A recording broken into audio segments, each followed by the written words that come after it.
What's up, guys? Hello, so Football Talk here.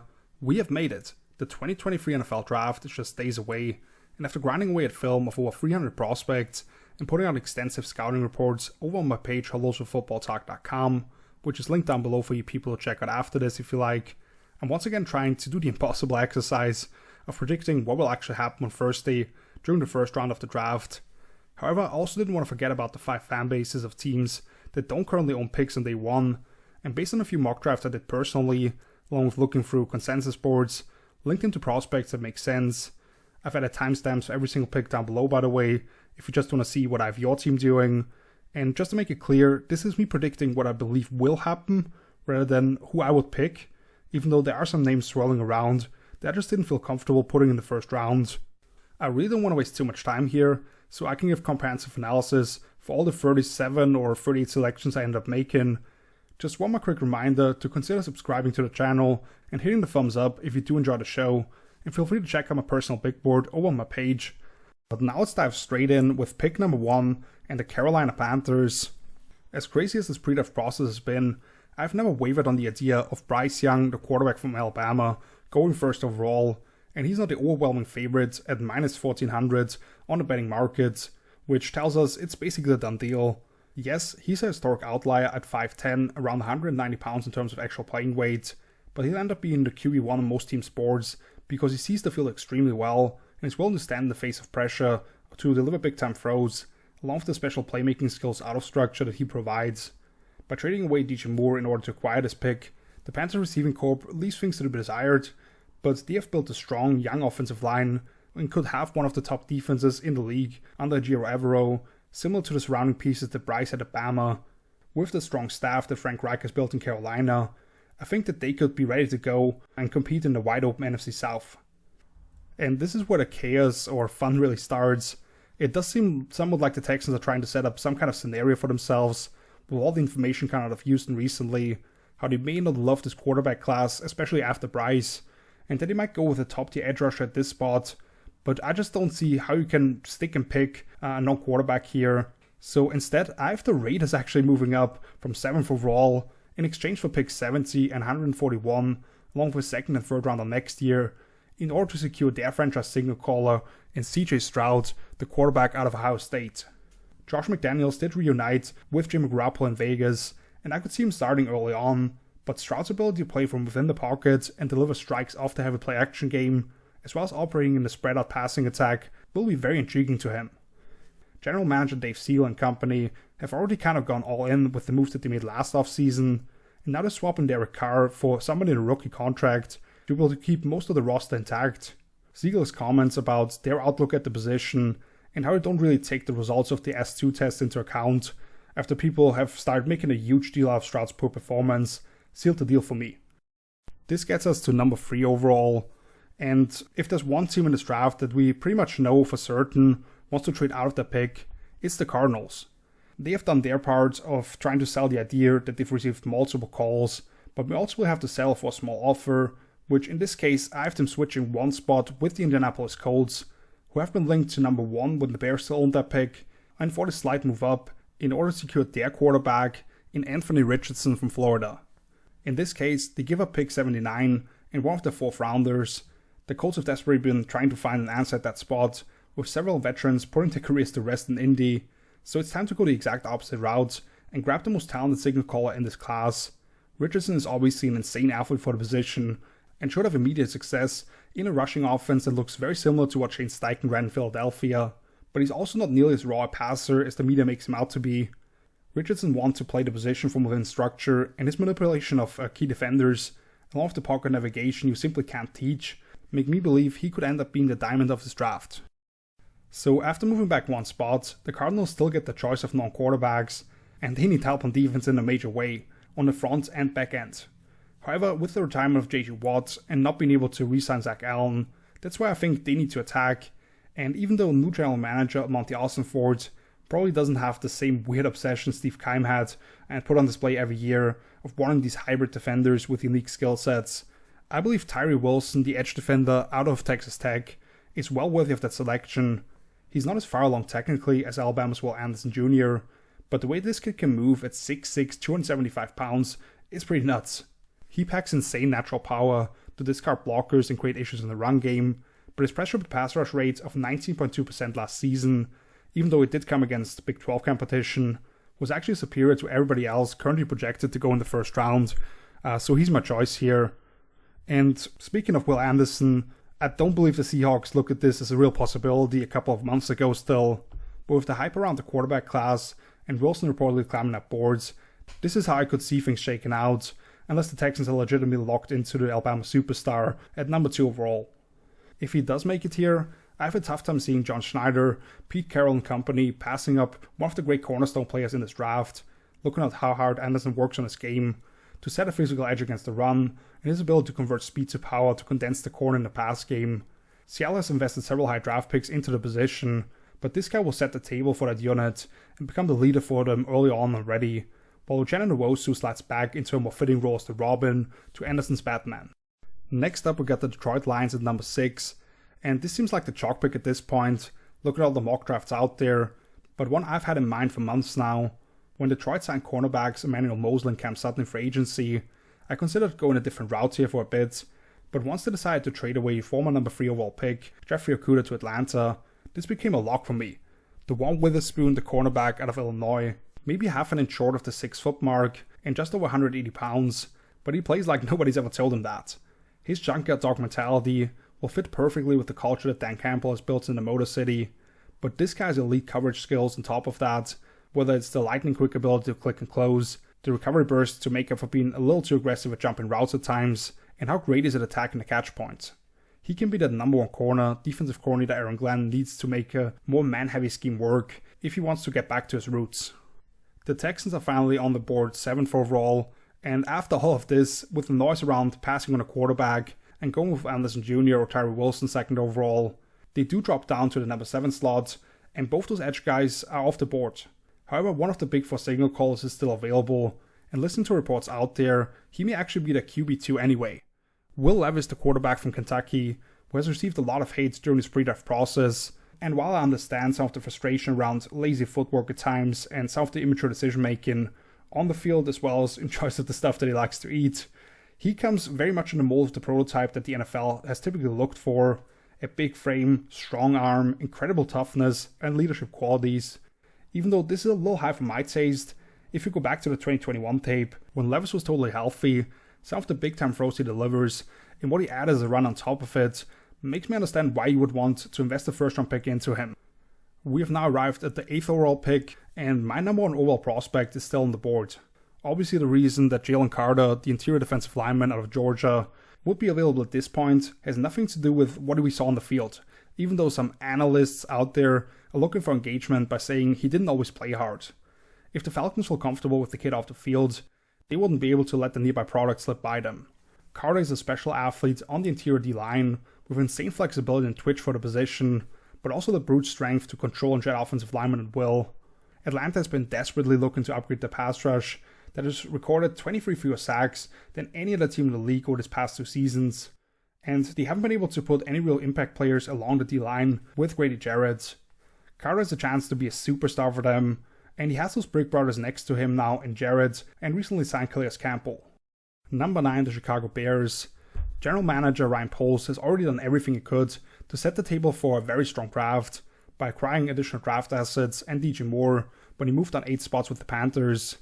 Now that they've committed themselves to Justin Fields on the center, and have added Moore along with the guy that they spent a 2nd round on the trade deadline, Chase Claypool, last year, plus Darnell Mooney, they have the weapons for him, and now it's time to protect the franchise signal caller. Paris Johnson Jr. from Ohio State is my number 1 ranked offensive tackle among a crowded group at the top, but what sets him apart to some degree is that great length and fluid movement skills that he provides. Looking at the type of linemen Poles has brought in so far, those are areas that they highly value. Since Braxton Jones impressed as a 5th round rookie at left tackle last year, they can figure out if Paris can work on the right side, along with having some experience at guards, and ultimately probably him ending up on the blind side anyway. Closing out the top 10 now are the reigning NFC champs in the Philadelphia Eagles, which is a wild thing to think about after the Saints tried to shoot for the moon with the 2 first-round picks last year and handed Philly an abundance of draft capital. I've heard people call this a luxury pick, and seen Texas running back Bijan Robinson projected to go here, which I wouldn't hate at all because he's my 2nd overall prospect. but I don't believe in the idea of free picks, and this would be so different to how general manager Howie Roseman has approached the draft. Instead, I believe they will continue to invest into high-value positions and take a prototype corner in Christian Gonzalez from Oregon. I know they ended up bringing back Darius Slay and James Bradbury after it looked like both might be gone for a while, but they have outs in both those contracts in 2025, and if they want to move one of them inside, or Avonte Maddox moves back to safety, now it leaves the starting spot in nickel personnel right away. Gonzo is a natural at the position, with all the length, fluidity, and speed you can hope for.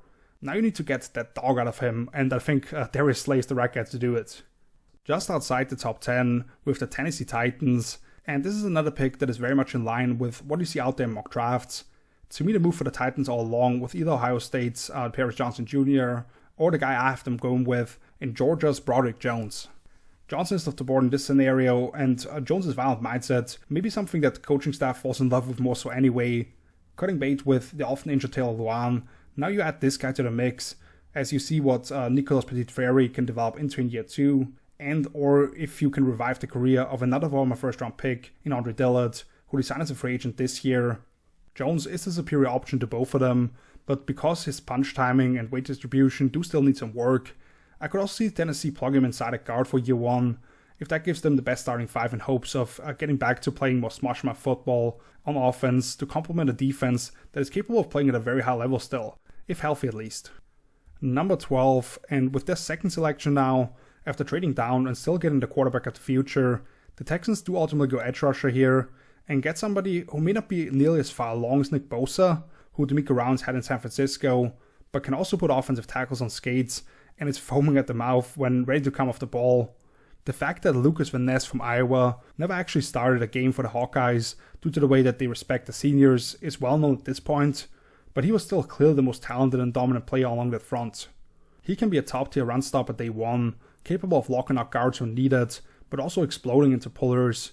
The pass rush arsenal is still pretty limited because he relies so heavily on that power, but they have Jerry Hughes there to teach the young man a lot of his tricks, and he won't even turn 22 years old until June. 13th overall now, and I'm sure the Jets would have loved one of those true offensive tackles in Johnson Jr. or Jones to be available at this point, since they may look at Northwestern's Peter Skoronski being a better fit inside at guards, where they are already definitely set with Laken Tomlinson and Elijah Vera Tucker returning from injury.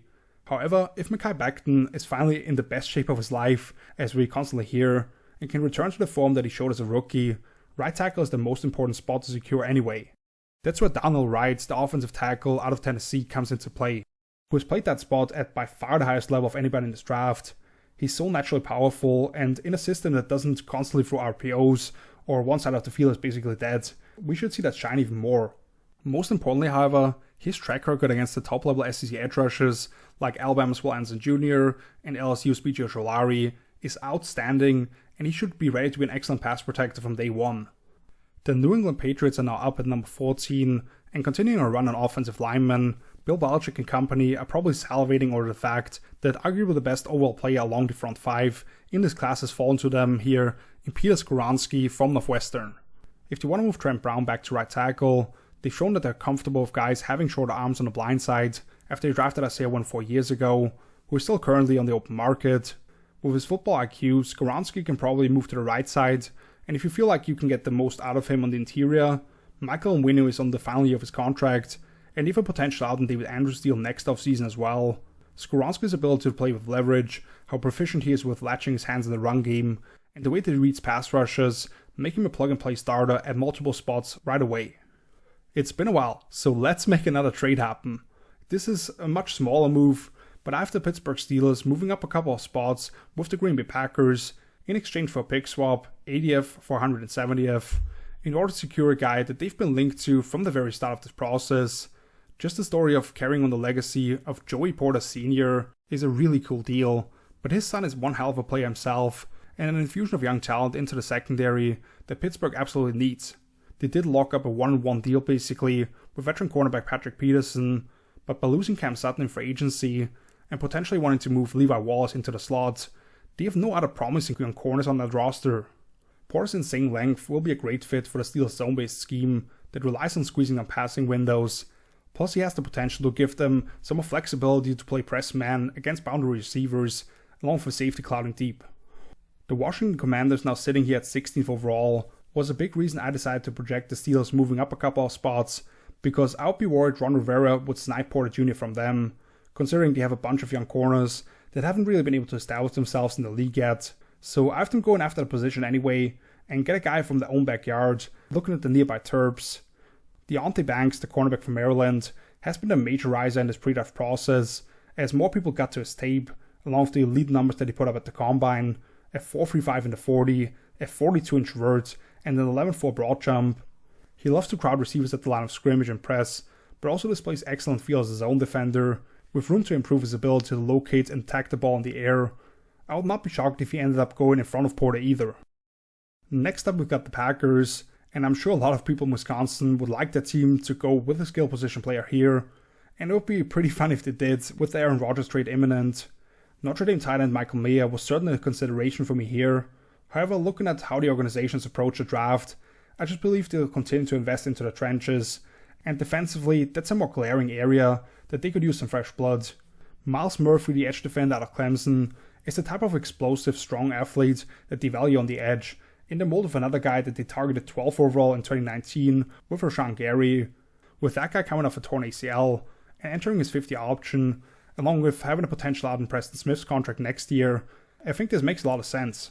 Murphy's already an awesome, hyper-active run defender, and if he learns to maximize his power, not allowing tackles to get into this frame, he and Gary could end up being a frightening duo coming off either end of the line. We stick in the NFC North with the Detroit Lions and their second pick here in the first round. This is certainly a polarizing name in the draft community, between sticklers for certain benchmarks and those people who solely rely on the film. My pick for them here is Kalisha Kancey, the interior defensive lineman out of Pittsburgh. I understand the size concerns, of course, but considering Lions general manager Brett Holmes has seen Aaron Donald emerge as an all-time great defensive lineman, I think he can't help but fall in love with another twitchy interior player wearing that Pitt uniform, even though he does have shorter arms, and Donald wouldn't be a fair comparison for anybody. With that being said, Kancey does play like that bowling ball of butcher knives, constantly creating havoc in the run and pass game. If you allow him to just win the B-gap in combination with William McNeil owning that space on the interior, plus then you give him some freedom of a two-way go as a pass rusher, where he can unpack spin moves and cross chops, he can be a real difference maker for Detroit defense that did certainly improve over the second half of last season, but still needs more guys to make big plays. Next up we got the Tampa Bay Buccaneers, and entering the post-Tom Brady world, there are a lot of questions around this Bucs team, with Baker Mayfield and Kyle Trask currently battling for the starting quarterback job, Darren White recently having requested a trade, and a bunch of veterans still on the roster who they may be willing to move on from. So I have them just selecting a really good football player at a position that they certainly value.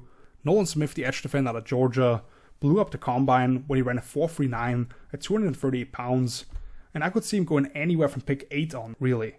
I don't believe he'll ever be a top-tier pass rusher, because he lacks some length and the real power element to utilize the momentum that he can build up with his burst of the ball.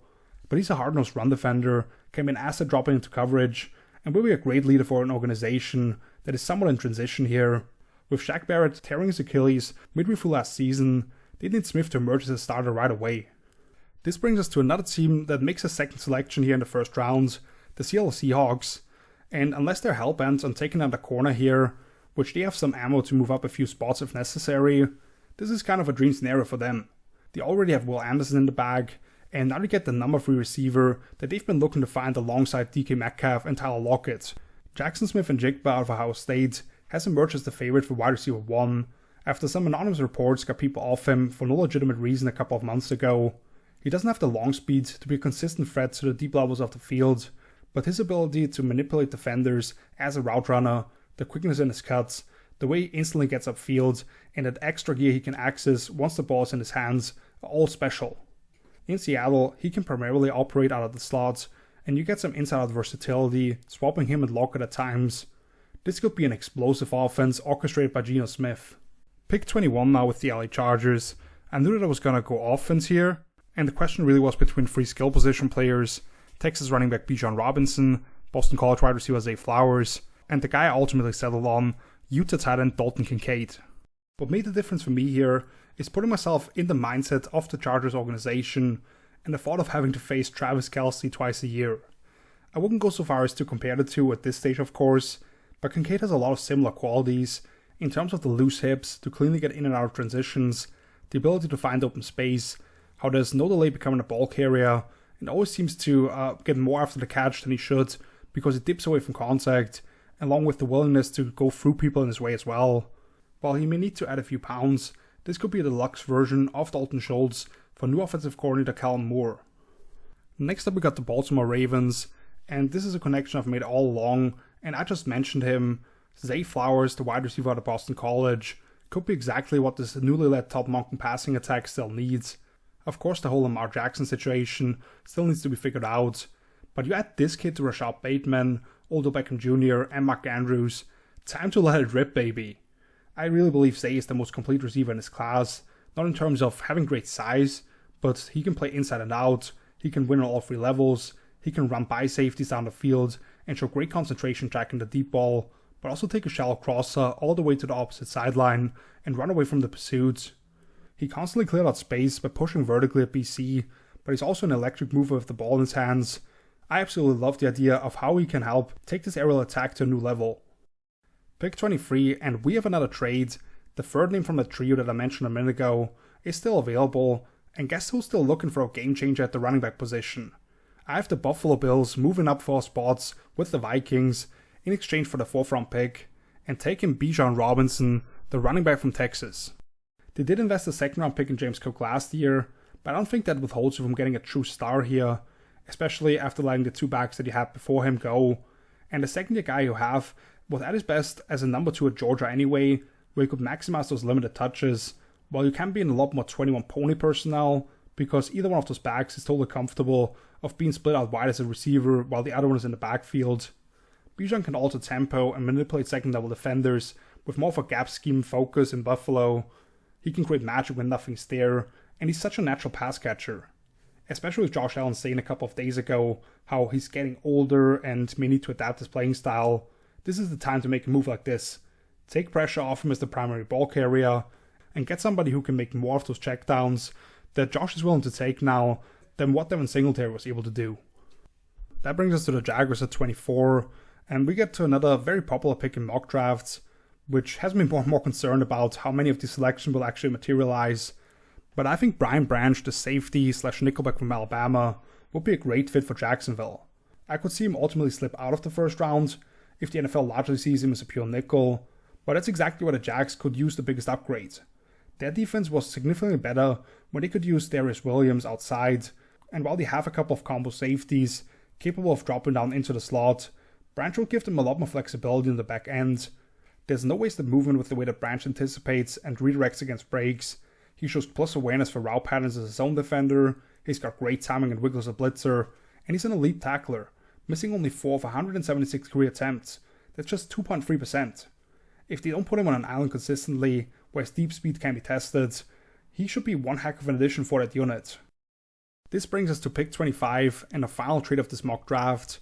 Looking at Joe Shane's first draft as GM of the Giants last year, he traded back in the 2nd and 4th round, and I don't see a player here that I'm convinced he feels that definitely won't be available at 31. So I have the reigning champs in the Chiefs moving up 6 spots in exchange for the early of the 2 4th round picks, 122nd overall, and securing the bookends of the offensive line. Anton Harrison, the offensive tackle from Oklahoma, was part of another RPO-heavy offense in college and probably replaces a former Sooner and Orlando Brown Jr. on the blind side, allowing them to keep recently signed Javon Taylor on the right edge. Harrison has that ability to create lateral displacement on big-up defenders to allow those athletic interior guys to pull around. He shows light feet and has several impressive moments of recovering pass pro. Now it'll be up to learning how to play with more sink in his hips and how to refit his hand accordingly.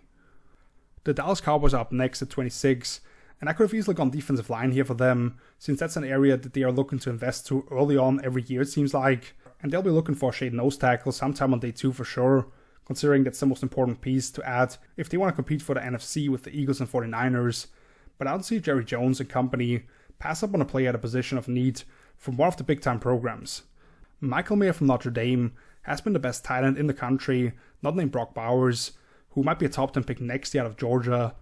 Over these past 2 seasons, he's been losing some shine throughout this process because he didn't test particularly well, and I don't think he has the explosive profile to be a big time separator, but he has the frame and want to become a great blocker.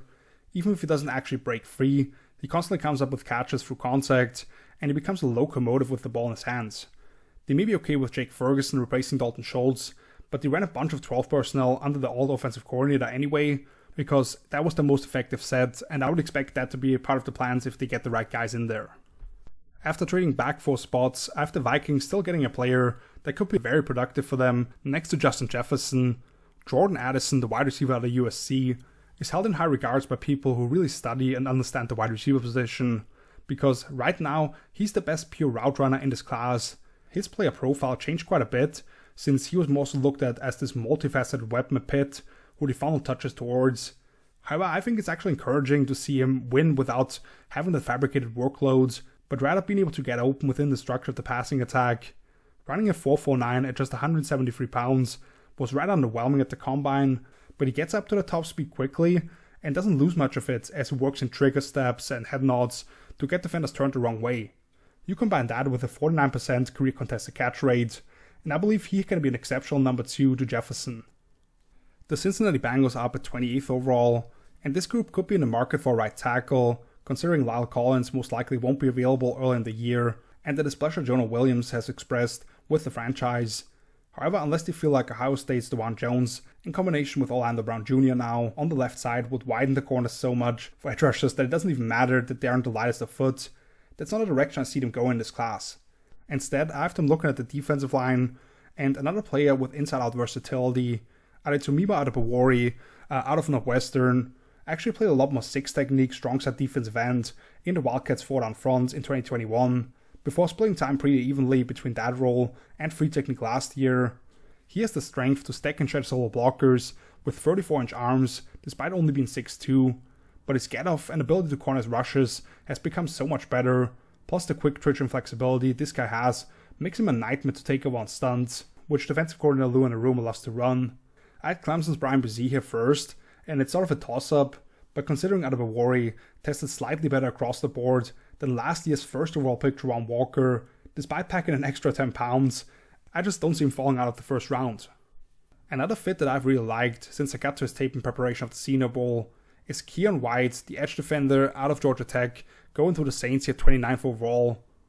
A tight end like Donald Washington from Georgia could make a lot of sense here as well, but this guy fits the mold of what they're typically looking for in terms of an oversized defensive end with some flexibility to slide inside of passing situations. White isn't a perfect player at this point by any means, not showing the greatest recognition or awareness for run schemes, still needing to work on his hand placement and rushing the passer with more of a plan. With that being said, the speed this young man moves at for being around 280 pounds, the flexibility and balance to get banged around, and somehow still work around blockers, and the flashes that he had at Georgia Tech are pretty crazy. He'll already turn 25 in January, but he only played in 16 games over the last 3 years, so his development has kind of been stunted. Since New Orleans lost David Onyemata and Marcus Davenport in free agency, while the first round pick at defensive end from a couple of years ago and Peyton Turner has only combined for just over 300 snaps so far, I think they're ready to go after that position again. And we'll continue a run on defensive linemen here, with the Eagles making their own first round selection, and a player that may remind some people of the guy that they signed to a big contract last year in Hassan Reddick. Will McDonald IV, the edge defender out of Iowa State, played out of position for the majority of his career with the Cyclones, heavily lining up at 4-eye and 5 technique, where he wasn't allowed to attack up the field a whole lot, and he saw some bad moments of getting moved around double teams and angular blocks in the run game. However, the fact that he was still able to rack up 127 pressures across 862 pass rush snaps in his career is pretty remarkable. His get-off when the ball is snapped, the best spent in this entire class probably, and the long arms to free himself from blockers and secondary rush maneuvers should allow him to be a productive play on passing downs early on. Considering Derek Barnett and Brandon Graham on the last years of their contracts, and Josh Sweat has just one more year after that in this deal, I think this is a smart move looking ahead to how they'll have to navigate around the newly signed Jalen Hurts mega contract, whilst McDonald continues to fill out his frame. And with the final selection of this first round, I have the Giants going back to the well and continuing to fill out the offensive line, with hopes of last year's 7th overall pick Evan Neal having a similar transformation as Andrew Thomas on the opposite end of the line, and some options between veterans and young guys at guards. They probably feel pretty good about that unit. However, they don't have a single trained center on the roster right now, even though I also really like Wisconsin's Joe Tippmann as more of an athletic alternative. John Michael Schmitz from Minnesota is the best guy available in this draft. His ability to latch his hands and keep riding defenders down the line in his own run game, the power to dig A-gap defenders off the landmarks and combos, and how it typically doesn't let interior rushers go anymore once he gets his paws inside the chest, making him a plug-and-play starter for the G-Man as he tried to continue building on the offensive success with limited tools last year already. And since I mentioned him a couple of minutes ago, I didn't want to leave him out here, so give him Brian Brzee from Clemson, the interior defensive lineman, going to Pittsburgh at pick 32. Also makes the graphic at the end more aesthetically pleasing. Pittsburgh did just re-sign Larry Ogunjobi, and they drafted DeMarvin Leal in the 3rd round last year, but beyond that, they look rather thin on the defensive line, and Cam Hayward turns 34 years old a couple of days from now actually. Brzee can play that 5 technique role Stephon Tuitt filled so brilliantly for many years, with the length to 2 gap, but also has become so much better at reducing the surface area and creating negative plays in the run game. He lined up anywhere from 1 all the way out to 6 technique for Clemson, which will probably be moved around a lot in passing downs, and be asked to set up games with his natural force to create softer angles for his fellow rushers. While he didn't quite live up to the status of a former number 1 overall recruit, seeing him test as well as he did at the Combine, and now finally being in a mental and physical state necessary to excel, there's reason to believe that his best days are still ahead of him. He feels very much like a Steeler to me. So that's picks 1 through 32. A couple of missing names that I just want to quickly touch on here. Quentin Johnson, the wide receiver at TCU, I couldn't quite sneak in. Obviously an incredible talent in terms of long speed, change of direction for that size, and what he can do after the catch, but I'm concerned with how little success he's had at utilizing that size, winning in contested situations, as well as his hands altogether. I think he may end up going to pick 33 to the nearby Texans anyway though, as a weapon for the new quarterback. Osiris Torrance, the interior offensive lineman out of Florida, my top-ranked guard in this year's class. I was really going back and forth between him and Will McDonald as the pick for Philly at 30, who just lost Isaac Seumalo in free agency, and Torrance is a guy that could remind him of Brandon Brooks, which is who I saw when watching his tape, as a bruising people move in the run game and a wall to get around in protection. Cam Smith, the cornerback out of South Carolina, who would have been my next highest ranked corner. The Vikings and Bengals were considerations, as well as potentially the Eagles if they hadn't gone corner at 10th overall already. There are some worries about not having the high and athletic traits, and the tendency to get grabbed because of it. To me, Smith is a playmaker at the position, capable of riding receivers into the boundary and shutting down runs to the edge, but some teams may have him more playing inside or even as a safety. And finally, Hendon Hooker, the quarterback out of Tennessee. There was some buzz around Hooker going in the 1st round. That has cooled down to some degree, but he seems to be the clear QB5 for many teams, so I won't rule out somebody like the Seahawks or Titans trading back up late in the 1st round. With how little what he did at Tennessee translates to the NFL, the instincts to become more of a runner rather than a play extender, to potentially counterbalance that to some degree as he learns early on, already being 25 years old and a torn ACL, I just couldn't do it. And like I said, I didn't forget about those teams without a 1st round pick, so here are fits for the top selections. The LA Rams at 36 overall, where that 6th overall pick for Detroit is finally the last piece of the Matt Stafford, Jared Goff swap. I have them going with Steve Avila, the interior offensive lineman out of TCU, and the Rams need a bunch of stuff, looking at how much they've tried to cut corners on that roster, now that they are transitioning into a remodeling phase. I posted a depth chart on defense a couple of days ago, and asked if this group holds anybody in the 30 points, unless Aaron Donald goes absolutely berserk. However, the fact that Sean McVay decided to come back, and how much they've tried to keep the offense intact for the most part, other than trading away Allen Robinson, has me believing that the goal is more so to still be able to put out a functional offense, and the biggest issue last season was the left side of the O-line in particular. Steve Avila gives them the flexibility to play all 3 spots along the interior, is a great fit for a zone and duo-based rushing attack, and has an incredibly strong anchor to maintain a firm middle of the pocket. Then we've got the Miami Dolphins at 51st overall. They obviously had to forfeit pick 21 due to flirting with Tom Brady while his deal was still in the Bucs. My pick for them is Tucker Kraft, the tight end out of South Dakota State. Georgia's down in Washington was my first instinct here, but looking at the team slated to pick in front of Miami, the Packers, Commanders, Lions, and others, I have a tough time believing that guy will still be on the board at this point, and if they really want him, they would have to trade up probably. With that being said, I don't see a massive gap between him and Kraft, who I have as my tight end 4 and 5 respectively. Mike McDaniel and company couldn't wait to get rid of Mike Gesicki this offseason because he wasn't a fit at all for the offense. Kraft, on the other hand, makes a lot of sense in terms of being able to come across the formation, what he can bring on kickouts and wraparounds, his body control and the ability to snatch up smaller bodies in space, and what he can provide after the catch, even on limited targets, rumbling through tackles after building up momentum and using his off-arm to keep defenders away from his lower body. He could be McDaniels slightly slower and draw a verge of George Kittle. Then we've got the Denver Broncos, actually with picks 67 and 68. No first or second rounders for them due to the Russell Wilson trade, which obviously seems like a nightmare right now, but they did at least get back pick 67, along with a 5th rounder last year, when they traded a late day 2 pick to the Colts. My selections for them: Dion Henley, the linebacker at Washington State, and Jordan Bell, the safety out of Alabama. Sean Payton has already attacked the offensive line in a major way, and if you can get Russ back to competence at least, this should be a pretty good unit. The defense was one of the best last year until Dan broke late, due to just having to do all the heavy lifting, but as they transition from Ojiro Evero to Vance Joseph, a defensive coordinator, they need to add some more pieces for that scheme to work. First, they already have made an investment into Josie Jewell as the more traditional Mike linebacker. Now with Dion Henley, who I think should go earlier, but this is where he's currently projected to go based on consensus boards, you have this cleanup player and coverage asset with speed to shut things down to the perimeter, with how aggressive that defense typically likes to get. And then Kareem Jackson is currently still in the open market. He could still come back, of course, but his missed tackle rate and passer rating allowed have increased each of the last 3 years, and Jordan Battle is somebody with experience playing all over the Bama defense, with over 3,000 career snaps, being assigned every coverage responsibility in the book pretty much. The way he sees the game from the back end and his tackling skills in space would be a great addition for Denver. And we are entering comp pick territory now, with the Cleveland Browns at 98th overall, who traded picks 12 and 72 for Deshaun Watson from the Texans, along with 42 for Elijah Moore from the Jets. I have them going with Zach Harrison, the edge defender of Ohio State. Their splash signing this offseason was a nose tackle on Dalvin Tomlinson, who they paid just over $60 million per year. That was by far the biggest hole they needed to fill, with how much they got pushed around in the run game, without a true nose on the roster. So why not continue adding to the early down defense?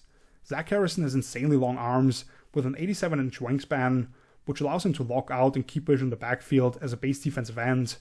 I'm not as high on him as some other people, because he can kind of run hot and cold, along with not really having a real plan as a pass rusher yet. But you have to get to 3rd down first, where then that secondary full of high draft picks and Myles Garrett up front can really shine. And Cleveland already signed Okbo Okoronkwo in free agency to be that high element who can win the corner with speed as you layer a pass rush. And finally, the 49ers, 1 pick shy of triple digits. They are still paying for the move up to 3 in the Trey Lance draft a couple of years ago, along with their original 2nd and 3rd round picks when they acquired Christian McCaffrey midway through this past season. I really like Jamie Robinson, the safety from Florida State, for them, and this is not just a play on words, but I love that it turned out this way, because to me, losing Jimmy Ward, who former 49ers defensive coordinator and now Texans head coach DeMeco Ryans brought along with him to Houston, you have the ability to replace him with a very similar player profile. Not saying that Robinson is as good as Ward at this stage, but his ability to rocket up the L in the run game, the elite tackling skills in space, and being able to put him in the slot when needed, which is where the Niners put Ward for the majority of last season, it's very reminiscent of that skill set. Once again, I believe the FSU standout should go earlier, but considering Robinson is more so an average athlete for the position and has sub 30-inch arms, this scenario is very much on the table, I would think. By the way, the 49ers also have picks 101 and 102, along with 4 more picks on day 3, all thanks to the minority hires of their staff and the way that they figured out the comp pick formula to maximize extra value, so they can take some swings later on, along with this very solid player. But that's going to do it for me and this mock draft. Full first rounds, and I want to give the fans of teams further down the list some love as well. Let me know what you think. Did you like what it did for your team? Do you hate it? Did I have anybody going too high, or did I snub anybody? I'll happily respond to all of that in the comments. For now, thank you so much for watching. If you enjoyed this video, please take a second to leave a like, click that subscribe button if you haven't yet, because I've got a bunch of post-draft content coming up. And if you could share this video with a couple of friends, I would greatly appreciate that too. I've already published draft rankings for every single position over on my page, HelloSoFootballtalk.com, if you want to really dive into player evaluations, study up on some guys before, or get to know about them after your favorite team just drafted them. Link for that is in the video description, along with my social media handles, which I would instruct you to follow as well, because I'll be sharing some of my thoughts throughout the weekend on the picks that were made. Plus I post some video clips of players and all kinds of stuff, along with just being able to stay up to date with everything I put out there. In terms of upcoming content, I'll of course have a detailed draft recap piece coming out on my page next week, breaking down the biggest winners, losers, steals and reaches, and then a week after that, I would most likely talk about some of my favorite undrafted free agents and the fits on the teams that signed them. Always fun trying to identify the next Austin Eckler, JC Jackson, or Adam Thielen. And then we get to a divisional draft breakdown series, where I look at every single team, every single pick they made, talk about the roster build in general, and all that fun stuff. Make sure to stay tuned for that. So until then, see you later. Peace!